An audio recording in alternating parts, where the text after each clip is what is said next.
Hace exactamente una semana el gobierno informó que el presupuesto público para el próximo año contempla un aumento del gasto de 3,5%.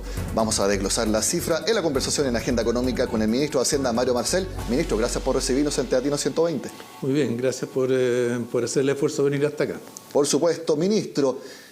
La gente se pregunta, ¿por qué exactamente esa cifra de 3,5%? ¿Cuál es el desglose que lleva ese número? Bueno, esa cifra corresponde a la aplicación de la regla de política fiscal que hemos venido aplicando en Chile desde el año 2001. En el actual gobierno nos hemos preocupado de que se aplique estrictamente con metas que hemos fijado cada año. Y de acuerdo a esa regla, cada año el espacio que tiene para aumentar el gasto público depende del crecimiento que tengan los ingresos estructurales. Entonces los ingresos estructurales crecen de acuerdo al crecimiento del producto tendencial, que el comité de expertos en este caso lo estimó en 2,3%.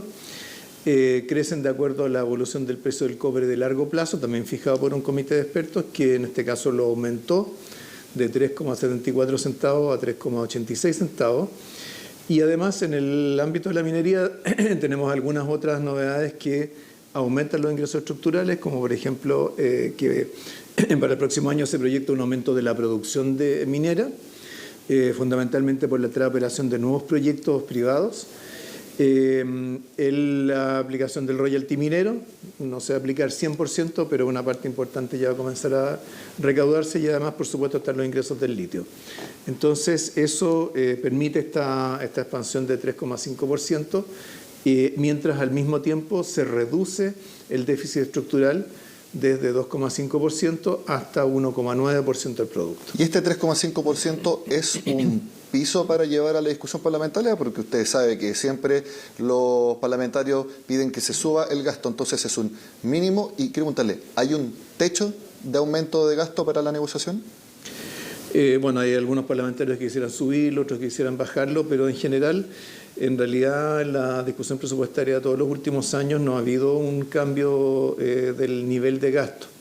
Normalmente lo que ha habido es alguna redistribución, algún ajuste, normas para ejecutar los presupuestos y además este protocolo presupuestario que se ha venido firmando todos los años desde el 97 y que registra acuerdos que van más allá de los temas del presupuesto, porque a propósito de la discusión presupuestaria surgen muchos otros temas de política pública, de gestión pública, que no se resuelven en el presupuesto, pero donde se hacen compromisos para avanzar en esos temas durante el año siguiente. Este año vamos a reportar sobre más de 50 compromisos que hicieron el año pasado, que en su enorme mayoría están todos cumplidos. La agencia Fitch Ratings, en un seminario en nuestro país, señaló que le parecía bien los parámetros principales del presupuesto 2024. ¿Eso a usted le asegura que disminuye la posibilidad de que Chile le baje la calificación de deuda? Porque en el mercado interno hay quienes opinan lo contrario. Sí, digamos, yo creo que Fitch quizás tiene mejor memoria que lo que tienen algunos analistas locales, porque en realidad cuando nosotros presentamos la trayectoria de política fiscal, incluyendo lo que se presentó el año pasado a esta misma altura, en primer lugar, para el 2023 se preveía una caída de la actividad. Al final vamos a tener algo más bien cercano a cero. Y para el balance fiscal, para el balance estructural, se preveía la misma trayectoria y con una deuda que iba también a llegar a 41% del producto. En ese caso era el 2025. En este caso vamos a llegar el 2024 y nos vamos a mantener en ese nivel los años siguientes. Así que el panorama por el lado fiscal, por el lado de la deuda, es muy similar al que han venido viendo los observadores, las clasificadoras ya desde que comenzó el gobierno. Exacto. Hablemos inmediatamente de la deuda pública. Subirá a 41,2% el próximo año, de acuerdo a las estimaciones que ustedes acaban de entregar. ¿Cómo se le puede asegurar a las personas que se va a quedar estable en ese nivel y no va a seguir subiendo? Porque también las agencias clasificadoras opinan lo mismo, que se va a quedar estable en eso.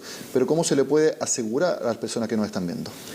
Bueno, fundamentalmente porque el gobierno, como decía, tiene ese compromiso de política fiscal.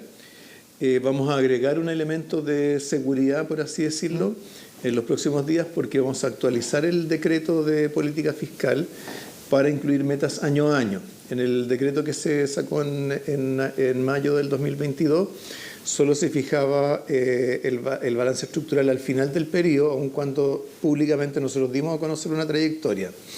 Esa trayectoria ahora nosotros la vamos a incorporar al decreto esa trayectoria, de acuerdo a lo que se puede ver en el informe de finanzas públicas que se entregó ahora, es consistente con una mantención de la deuda en 41% del producto por debajo del techo de 45% que se fijó también como parte de la política fiscal. Así que tenemos un margen ahí amplio todavía por debajo del límite absoluto. Hablemos también respecto a las mismas emisiones de deuda. Ustedes solicitaron que para el próximo año se emita hasta 19.500, 20.000 millones de dólares. Y quiero preguntarle, Moody's acaba de rebajar la calificación de deuda de Codelco.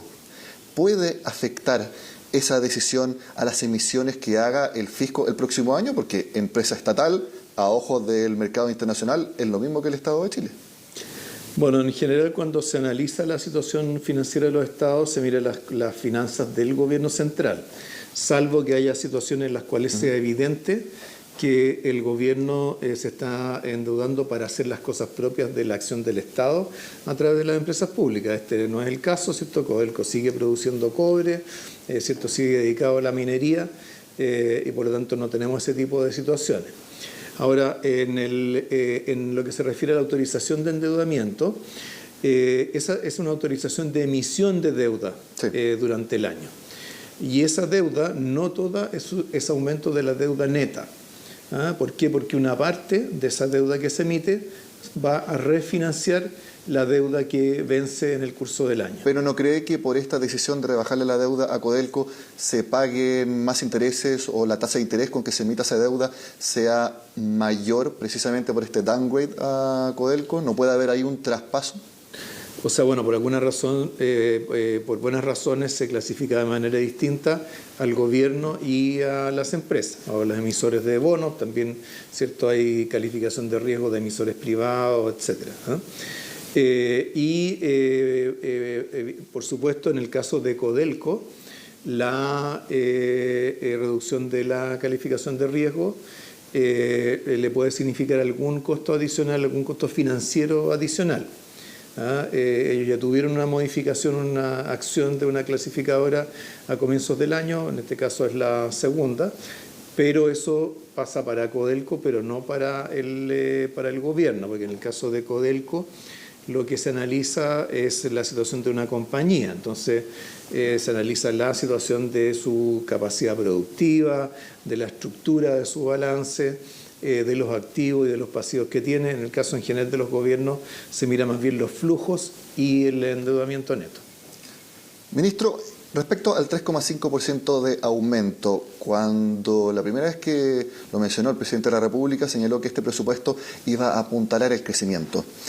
Y al ver el detalle, personalmente pensé que ese apuntalar el crecimiento iba a ser a través de un aumento en el gasto en obras públicas.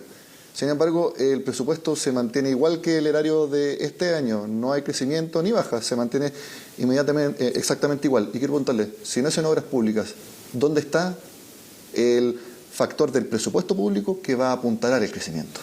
Sí, bueno, fundamentalmente en tres lados. Primero, en los otros ministerios que invierten, particularmente el Ministerio de Vivienda, está ocurriendo un aumento bien importante porque es un aumento del orden del 12% del presupuesto de ese ministerio. En segundo lugar, la inversión regional, que también está aumentando con los recursos provenientes del royalty minero, tal como estaba comprometido. Por otra parte, hay un aumento de más del 10% de la inversión en ciencia, tecnología e innovación.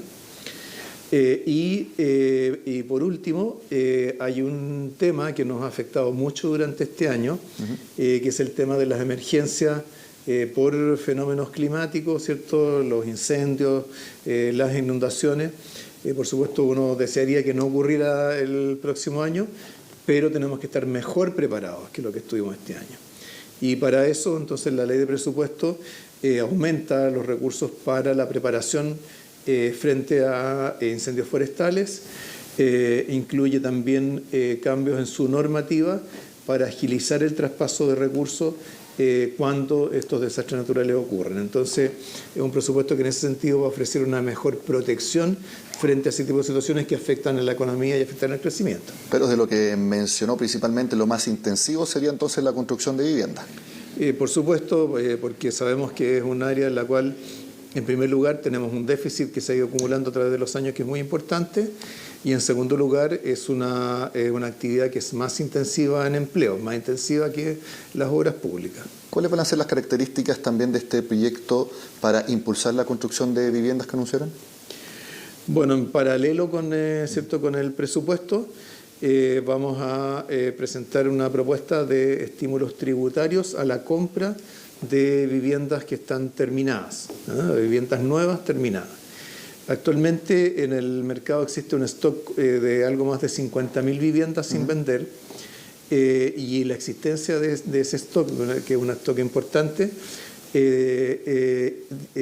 disuade a las constructoras de retomar la actividad de construcción.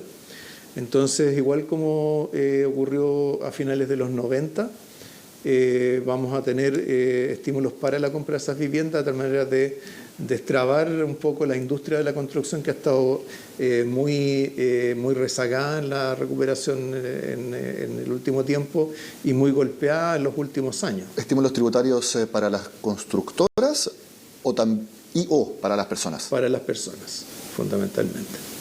Ministro, también quisiera preguntarle, ¿sorprendió la baja en el presupuesto para el Ministerio del Trabajo? Si no me equivoco, en torno a 4% menor respecto a 2023. ¿Esto se explica netamente por el fin del IFE laboral?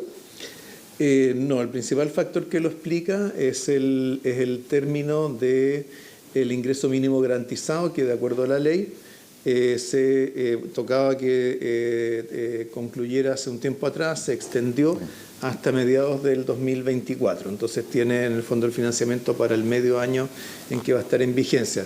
El ingreso mínimo garantizado es un componente importante del gasto, se destinan muchos recursos y por lo tanto es cierto que ese presupuesto de solo medio año hace una diferencia importante. ¿Podría cambiar esto durante la discusión parlamentaria? Porque usted mismo señaló que están evaluando nuevas medidas de apoyo a la creación de empleo debido al fin del IFE laboral. Entonces, ¿podría esto variar y en vez de caer el presupuesto del trabajo, podría subir? Bueno, lo que está haciendo el Ministerio del Trabajo es fundamentalmente tratar de sistematizar y consolidar e integrar programas de estímulo al empleo que ellos han venido manejando desde hace ya un tiempo. Estamos entrando en una etapa distinta para la economía, ¿cierto? No estamos en el fondo de una crisis, estamos entrando en una etapa de recuperación y tenemos que preocuparnos de que los incentivos a la contratación sean eficaces, que efectivamente ayuden a generar más empleos, no empleos que se habrían creado de todas maneras. ¿Y sería algo similar al IFE laboral? Porque había bastante consenso en que podía ser una política de Estado permanente. Sí, ellos están trabajando en ese rediseño.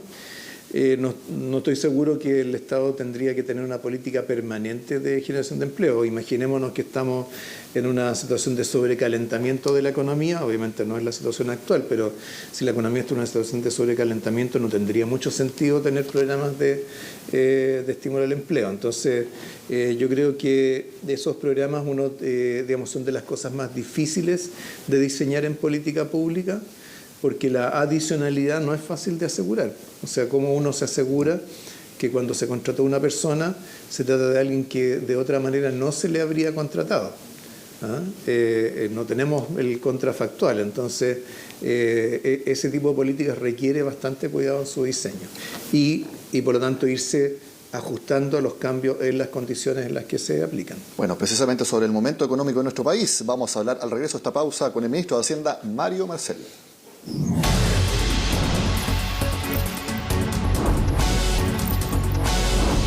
Seguimos en Agenda Económica conversando con el ministro de Hacienda. Ministro, ustedes estiman que en 2024 el PIB de Chile crecerá 2,5%. ¿Cuál cree usted que va a ser el sector, el carro, que estimule la economía? Bueno, primero tenemos que tener claro por qué se espera que la actividad crezca. En general, todos los analistas, observadores, instituciones, todos están proyectando un crecimiento de la actividad el próximo año. Y eso es así porque lo que ha estado frenando la economía hasta ahora, que es la política monetaria restrictiva para bajar la inflación, ¿cierto? En la medida que la inflación ha bajado, entonces ya se ha ido revirtiendo su curso y ya desde las últimas 2 reuniones de política monetaria el Banco Central ha bajado la tasa de interés y ha indicado que lo va a seguir haciendo el resto del año. Entonces, estas condiciones financieras más restrictivas que hemos tenido hasta ahora, poco a poco van a ir dando lugar a una situación de mayor normalidad y eso va a permitir que el consumo se recupere, que la inversión se recupere y que algunos sectores que han estado más golpeados, como por ejemplo lo que hablábamos recién del sector de la construcción, también puedan ir teniendo una recuperación. Es decir, que mejores condiciones financieras permitan mayor gasto tanto de las personas como del sector privado, prácticamente todo atribuible a la política monetaria menos restrictiva. Así es. Por supuesto también vamos a tener situaciones más sectoriales que se han ido superando. El sector de servicios ya ha ido superando todas las restricciones a las que se vio enfrentado, ¿cierto?, en la época de la pandemia y sus postrimerías. También se ha ido recuperando de a poco el sector del turismo. Entonces, algunas actividades que venían, ¿cierto?, que vienen de muy abajo, también han ido ganando tracción. Ustedes pronto van a presentar distintos proyectos para reducir los permisos innecesarios para aprobar inversiones, la famosa permisología. ¿Eso ustedes creen que va a tener efecto ya el próximo año o está pensando para 2025 en adelante? Bueno, lo que vamos a tratar es de que haya el máximo de consenso político para que lo que son reformas legales se puedan aprobar rápido, porque ¿cierto? El riesgo aquí es que si hay reformas que se postergan por mucho tiempo, perfectamente un inversionista podría decir, mire, mejor voy a esperar a tener estas nuevas reglas, estos nuevos procedimientos antes de ingresar a un proyecto. Entonces, las reformas que vamos a ingresar, en primer lugar, nos gustaría que se pudieran tramitar lo más rápido posible. Para ese efecto, esas reformas van a estar muy concentradas en los procedimientos, no se van a meter en otros temas ligados a las regulaciones, porque nosotros hemos sido claros que no se trata de bajar los estándares ambientales o los estándares referidos al manejo del borde costero, por ejemplo, pero sí que los procedimientos tienen que ser mucho más expeditos. ¿Pero para que tengan efecto ya en 2024? Idealmente que tengan efecto el 2024 y vamos a ver si podemos incluir también en el proyecto algunas normas transitorias que permitan que eso se aplique a proyectos que ya estén en trámite, para que no se dé esta situación de incentivo a postergar las decisiones de inversión. Ministro, respecto a lo que usted decía, que no se eternicen proyectos, quiero preguntarle por 2. Uno, el pacto fiscal. La misma agencia Fitch cree que no va a haber pacto fiscal por motivos políticos, porque ahora no aparece tanto en la prioridad de la misma agenda política. ¿Usted tiene temor de que eso suceda, que no haya pacto fiscal? Bueno, nosotros la verdad es que hemos estado trabajando bastante en el tema del pacto fiscal. Hace más de un mes que logramos finalmente reunir a todos los partidos en torno a la mesa. Hemos tenido ya 6 reuniones con ese grupo, con una participación muy activa, con contribuciones muy positivas. A esta altura estamos haciendo ya el balance y la consolidación de todo eso y probablemente en un par de semanas más ya vamos a tener un texto que incorpore el resultado de todo ese diálogo. Es un diálogo que a veces, ¿cierto?, desgraciadamente los medios ponen más atención cuando hay peleas que cuando hay diálogo. En este caso ha habido bastante diálogo y bastante colaboración, así que estamos muy agradecidos, muy entusiasmados con lo que se ha podido hacer. Si en la agenda económica nos presenta el proyecto, nosotros felices de poder contárselo a las personas. Bueno, eso con el lado del pacto fiscal. Y la reforma de pensiones. También, de hecho, ya esta semana la ministra del Trabajo dijo que se postergaron indefinidamente hasta que haya consensos. Ahí también nuevamente está más cerca de que suceda lo mismo que en todos los gobiernos anteriores, de que se anuncie reforma de pensiones, pero al final no sucede nada.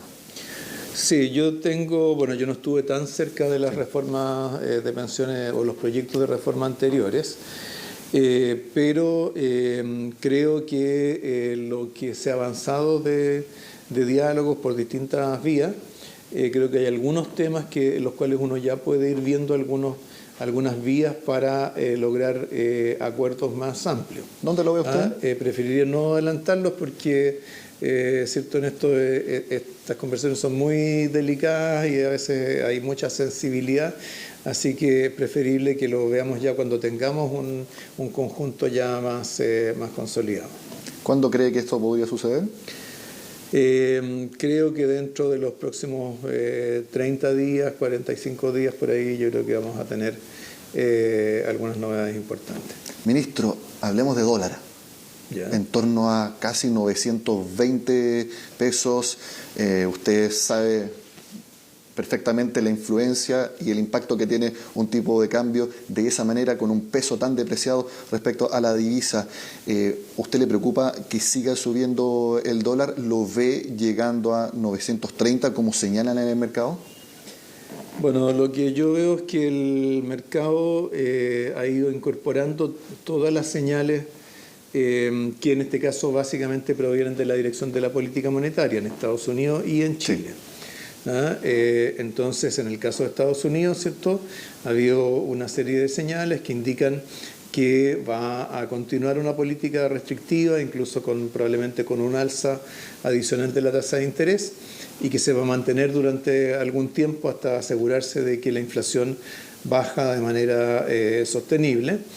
Y en el caso de Chile, también se ha ido incorporando la perspectiva que ha ido dando el Banco Central de bajas de tasas de interés. Ahora con el último IMASEC, como resultó por debajo de la expectativa, eso le dio algún empujoncito adicional al tipo de cambio, ¿cierto? Donde en el fondo lo que el mercado siempre está haciendo es tratar de adelantarse a dónde va a estar la tasa de interés y por lo tanto, ¿cierto?, dónde va a estar el tipo de cambio. Porque, para que la gente lo entienda, cuando aumenta el tipo de cambio, la tasa de interés en un país, su moneda tiende a apreciarse respecto a otras monedas. ¿Tiende a coincidir entonces con las proyecciones? Claro, entonces en este caso, más que coincidir, yo la verdad es que una cosa que aprendí en el Banco Central es que uno comentar el valor específico del dólar, uno nunca lo debe hacer. Pero lo que tenemos que tener claro es que el dólar se está apreciando respecto de otras monedas porque están subiendo las tasas de interés. Y en el caso de Chile, nuestra moneda se está adicionalmente depreciando porque estamos bajando las tasas de interés. ¿Le preocupa que puedan rebrotar presiones inflacionarias por el alza del dólar? Ya hay expectativas de que para los IPC de septiembre y octubre estemos en torno a 0,5%. Claro, es posible que tengamos, ¿cierto?, algún IPC menos robusto en términos de su baja en algunos de los meses próximos. Pero esos son elementos transitorios, ¿no? Elementos transitorios cuya magnitud además es discutible, porque cuando el tipo de cambio responde a factores externos, normalmente su impacto sobre la inflación local es bastante menor, o el traspaso de la inflación local es menor que cuando responde a factores más bien locales. El tipo de cambio ha pegado directamente, sí, en las bencinas. Así es. En menos de 3 meses... O sea, no tan directamente, ¿cierto?, porque está en operación el MEPCO. Sí. Y el MEPCO a estas alturas ya le ha ahorrado a los consumidores más de 100 pesos por litro en el precio de la benzina. O sea, gracias al MEPCO, en menos de 3 meses, en vez de subir 220 pesos, ha subido solamente 120. Y digo solamente por lo que usted señala, que son 100 pesos menos. Pero quiero preguntarle si, aparte quizás o eso es lo que están pensando, ajustar los parámetros del MEPCO para intentar frenar lo más posible estas alzas, porque todo indica que van a seguir subiendo y sabe el impacto que tiene una alza de esta magnitud en la benzina para las personas. Bueno, en los últimos días hemos visto una moderación de los precios internacionales de los combustibles, y todavía tenemos que ver cómo se va a ir ajustando el tipo de cambio. Así que yo diría, no estamos en una situación como la de la guerra o la invasión de Rusia a Ucrania, Siento que fue un fenómeno que golpeó muy fuertemente no solamente el precio del petróleo, sino que de sus derivados, dado toda la capacidad de refinación que estaba instalada en Rusia. Entonces, lo que hay en este momento no es un cambio así tan estructural o tan perdurable como para anticipar medidas como las que se tomaron en aquella época. Ministro, la última pregunta. Creo que fue en el Chile Day en Toronto, donde usted señaló y concordó con el presidente Gabriel Boric que este proceso de nueva constitución tenía que ser el último, que no había espacio para un tercer proceso. ¿Usted todavía lo cree? Bueno, así es como ha sido definido por el sistema político, ¿no? ¿Cierto? Cuando los partidos concordaron en echar a andar este segundo proceso, también lo vieron como el último proceso tal como lo hemos conocido, que es ¿cierto? Un proceso de recambio completo de una constitución a través de un mecanismo ad hoc, como es antes fue ¿cierto? La convención, ahora es el Consejo Constitucional. Entonces, ¿cierto? Con la votación que vamos a tener en diciembre, ya sea que va a aprobarse la propuesta de constitución o se va a rechazar, y en ese caso por lo menos otro ejercicio equivalente a este de reemplazo completo de la Constitución, yo no veo políticamente el apetito para continuar y tampoco lo veo en la ciudadanía. Yo creo que en general hay como una cierta fatiga respecto del proceso constitucional. ¿Usted de lo que ha visto ya definió su votación? No, y cuando la defina tampoco la voy a contar porque hubo un dictamen de la Contraloría que dijo que no era apropiado que los ministros lo hicieran. O sea, no va a ser lo mismo que en el primer proceso. Sí, ahora hay que tener claro que, ¿cierto? Alguien me preguntó hace unos días, me hizo el paralelo con el caso de la Convención a esta misma altura. Pero en realidad a esta misma altura no es una comparación tan exacta porque el proceso actual está mucho más regulado en términos de cómo se llega al texto final. Y como sabemos ahora, ¿cierto? Viene el momento del comité de expertos que hará sus propuestas, sugerencias, que luego tienen que ser votadas por el Consejo, tiene que eventualmente constituirse comisiones mixtas en casos de votaciones que sean intermedias, así que todavía le queda un espacio por discutir. Ministro Marcel, muchas gracias por estar en Agenda Económica. Muy bien, muchas gracias a usted y un saludo a todos los y las televidentes. Y a todos ustedes que nos están viendo, muchas gracias por estar con nosotros. Sigan acá en CNN Chile.